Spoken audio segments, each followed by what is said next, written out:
Pemirsa, hati-hati ya saat membeli ponsel, pastikan beli di toko resmi. Baru-baru ini Barreskrim Polri membongkar penyelundupan ribuan ponsel ilegal merek Amerika hingga China di 5 lokasi di Jakarta. Tim Barreskrim Polri membongkar sindikat penyelundupan ponsel ilegal di 5 lokasi di Jakarta Barat dan Jakarta Utara, salah satunya di sebuah gudang di kawasan Kamal Muara, Jakarta Utara. Di lokasi ini polisi menemukan ribuan spare part casing, LCD dan baterai ponsel berbagai merek. Di lokasi lain di Ruko kawasan Penjaringan Jakarta Utara, petugas menemukan ribuan ponsel merek Amerika dan China beserta charger dan stiker palsu. Sementara di kawasan Kalideres, Jakarta Barat, petugas menemukan ratusan ponsel rusak, diduga akan dilakukan rekondisi dan dijual sebagai ponsel baru. Total dari penggerebekan di 5 wilayah di Jakarta ada sekitar 4.000 ponsel ilegal yang hendak dipasarkan ke sejumlah toko online. Polisi masih menyelidiki kasus ini. Nilai tukar rupiah terhadap dolar Amerika Serikat jeblok dimanfaatkan oleh sindikat pemalsuan uang.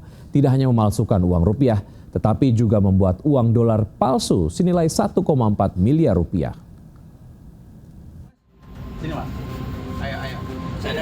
Tiga orang sindikat pemalsuan uang ditangkap di sebuah rumah makan di wilayah Telaga Lestari, Cikupa, Tangerang, Banten.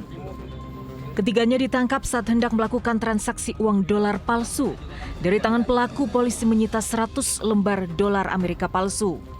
Dalam pengembangan penyelidikan, polisi juga menangkap 2 tersangka lain, yaitu pemasok dolar palsu di Rangkas Bitung dan Balaraja, Banten. Total barang bukti senilai 87.000 dolar palsu senilai 1,4 miliar rupiah. Untuk memperdaya korban, pelaku menawarkan nilai tukar dolar hanya 13.000, jauh di bawah nilai tukar resmi 17 ribuan per dolar Amerika. Kami menemukan seseorang atas nama saudara AS yang akan mentransaksikan dolar palsu yang disebut sebagai dolar Makau dengan harga 13.400 per US dollar. Masyarakat diimbau waspada saat ingin membeli dolar, pastikan membeli di tempat penukaran uang resmi dan terdaftar dan diawasi Bank Indonesia. Dari Jakarta, Helmi Sajengbati, iNews melaporkan. Dunia pendidikan kembali digegerkan dengan seorang guru PPKN yang menjadi korban olok-olok siswa di dalam ruang kelas usai proses belajar mengajar di SMA 1 Purwakarta, Jawa Barat.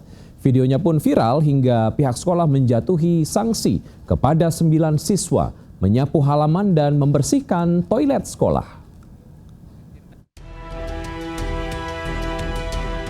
Potongan video viral yang merekam pelajar SMA Negeri 1 Purwakarta nampak mengolok-olok seorang guru yang baru saja selesai mengajar mata pelajaran PPKN di kelas. Para pelajar ini melakukan gestur tidak sopan seperti mengacungkan jari tengah hingga menjulurkan lidah. Padahal SMA 1 dikenal sebagai sekolah favorit di Purwakarta, namun tercemar dengan beredarnya video ini. Usai video tersebar, seluruh pelajar pelaku pengejekan meminta maaf, namun pihak sekolah tetap memberikan sanksi kepada para siswa. Sementara pihak sekolah mengatakan masih menunggu arahan dari Kepala Cabang Dinas Pendidikan Wilayah 4 Jawa Barat. Beredarnya video ini juga ditanggapi dari Gubernur Jawa Barat Deddy Mulyadi yang mengaku prihatin dengan aksi para pelajar tersebut. Informasi anak tersebut orang tuanya sudah dipanggil ke sekolah, orang tuanya nangis merasa menyesal atas tindakan anaknya. Selanjutnya sekolah sudah memberikan skorsing selama 19 hari, anak itu mendapat bimbingannya di rumah. Tetapi saya memberikan saran, anak itu tidak skorsing selama 19 hari ini saran. Mudah-mudahan sarannya bisa digunakan. Tapi diberikan hukuman membersihkan halaman sekolah, menyapu dalam setiap hari dan membersihkan toilet. Sementara itu, video ini juga ditanggapi praktisi pendidikan dan menilai perilaku siswa tidak hanya melanggar norma, tetapi juga mencerminkan adanya krisis dalam pembentukan karakter. Dari Purwakarta, Jawa Barat, Irwan, iNews melaporkan. Usai bersilaturahmi menjenguk kelahiran anggota keluarga baru di Banyuwangi, 4 orang satu keluarga tewas akibat kendaraannya ditabrak truk trailer yang mengalami remblong di Probolinggo, Jawa Timur. 4 jasad korban yang merupakan ayah, ibu, dan anak kemudian cucu dimakamkan dalam satu liang lahat.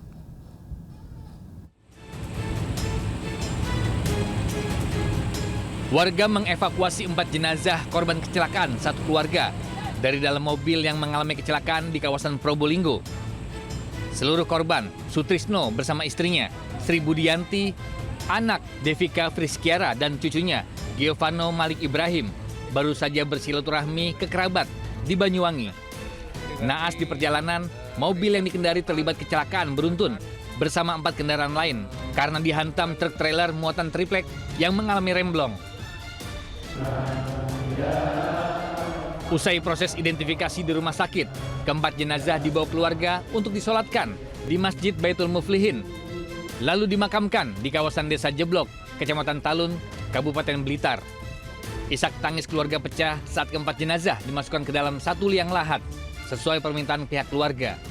Sementara ratusan warga yang ikut pemakaman juga nampak bersedih karena korban dikenal sebagai sosok yang baik. Keluarga supaya dijadikan satu saja. Jadi untuk perawatannya nanti juga akan, selain kalau ingin bangun cungkup atau gimana akan lebih mudah. Kasus kecelakaan ini juga masih dalam penanganan Polres Probolinggo dengan mengamankan sopir truk untuk mengetahui penyebab pasti kecelakaan maut ini. Dari Blitar, Jawa Timur, Yoyo Agusta, iNews melaporkan. Nekat menerobos banjir, satu unit mobil hanyut terbawa arus air di kawasan Jalan Bandung, Cinere, Depok, Jawa Barat. Banjir yang terjadi sejak subuh tadi pagi diduga kiriman dari kawasan Bogor. Warga dikejutkan dengan meluapnya air dari aliran sungai hingga menyebabkan tanggul jebol di jembatan penghubung Jalan Bandung yang merupakan perbatasan antara Pondok Cabe, Tangerang Selatan, dan Depok. Akibatnya satu unit mobil yang sempat nekat merobos banjir terjebak hingga terbawa arus air yang deras. Banjir diketahui mulai meluap hingga menutup jembatan sejak subuh pagi tadi. Tugas damkar yang tiba ke lokasi bersama dengan warga berusaha untuk mengevakuasi mobil agar tidak terbawa air lebih jauh lagi. Banjir ini diduga disebabkan kiriman dari Bogor yang sejak tadi malam diguyur hujan sangat deras.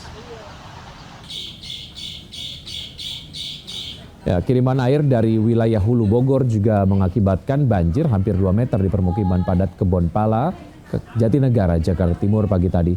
Di 2 RT ketinggian banjir bahkan nyaris mencapai 2 meter. Warga dan anak sekolah terpaksa menggunakan perahu plastik untuk berangkat kerja dan bersekolah. Menurut warga, banjir mulai meninggi sejak dini hari tadi dan merupakan kiriman air dari Bogor yang diguyur hujan deras sejak kemarin sore. Meski banjir masih tinggi, warga memilih tidak mengungsi dan bertahan di lantai 2 rumah mereka. Pemirsa, sudah harga LPG naik, harga minyak goreng subsidi pun ikut naik dan malah stoknya semakin langka. Harga-harga naik serentak membuat para ibu makin terjepit saat harus menyediakan menu makanan untuk keluarga.